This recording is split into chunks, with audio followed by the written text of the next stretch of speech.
فاذكروني اذكركم السلام علیکم ناظرین، آپ دیکھ رہے ہیں دارالوحی انسٹیٹیوٹ آفیشیل چینل۔ میں ہوں آپ کا میزبان محمد فیضان۔ ہمارے ساتھ قاری محمد و محمدی صاحب موجود ہیں۔ آج ہم قاری صاحب سے نبی وظیفہ پوچھیں گے۔ قاری صاحب، آج کل بہت زیادہ حیضے کا مسئلہ آ رہا ہے، تو ایسا کوئی وظیفہ ہوتا ہے جس سے پراپرلی حیضہ ختم ہو جائے؟ وعلیکم السلام ورحمۃ اللہ وبرکاتہ۔ اعوذ باللہ من الشیطان الرجیم، بسم اللہ الرحمن الرحیم، الحمد للہ رب العالمین۔ محمد فیضان صاحب، آپ نے سوال کیا ہے حیضے کے متعلق، خصوصاً گرمیوں کے اندر اضافی کھانے کی وجہ سے بہت زیادہ لوگوں کے اندر یہ بیماری پائی جاتی ہے، واقعتاً پائی جاتی ہے۔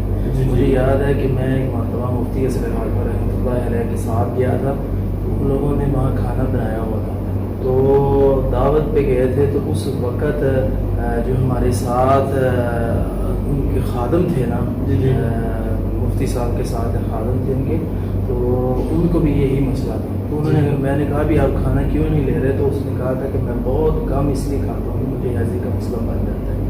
تو اس لیے یہ مرض واقعہ نہیں ہے۔ ایسے حیضے کے مریضوں کو چاہیے کہ سورۃ صافات کی 70 اور 71 نمبر آیت جو ہے اسے پڑھیں، اور پڑھ کے اور اس کے ساتھ ساتھ ہر نماز کے بعد 11 مرتبہ یہی 71 اور 70 اور 71 نمبر آئے سورۃ صافات کی پڑھیں، اور اسی طرح 11 مرتبہ اس کے اول پہ یعنی شروع پہ درود ابراہیم پڑھے، یا 21 دن کا عمل کرے اور ساتھ ساتھ پانی پیتا جائے۔ اللہ رب العالمین مہربانی فرمائے گا کہ ان کو یہ جو مسئلہ بنا ہوا ہے، اللہ رب العالمین اپنی رحمت سے مسئلہ ختم کر دے گا اور مکمل صحت عطا کر دے گا، کیونکہ جو اس کے اندر درود ابراہیم ہے نا، یہ اس کی بڑی برکتیں اور بڑی رحمتیں ہیں، اور جو میں نے یہ آیت کا حوالہ دیا ہے، کمال آیتیں ہیں، اور قرآن مجید وَنُنَزِّلُ مِنَ الْقُرْآنِ مَا هُوَ شِفَاءٌ، یہ قرآن تو ویسے بھی شفا ہے، اس لیے یہ قرآن محمد رسول اللہ صلی اللہ علیہ وسلم پر نازل ہوا ہے، یہ نبوی ہے اور قرآن آسمانوں سے آیا ہے، اس لیے اسے لازمی پڑھیں اور اس عمل کو لازمی کریں، اور پھر انشاءاللہ رزلٹ بھی آپ کے سامنے آ جائے گا۔ بہت بہت شکریہ صاحب۔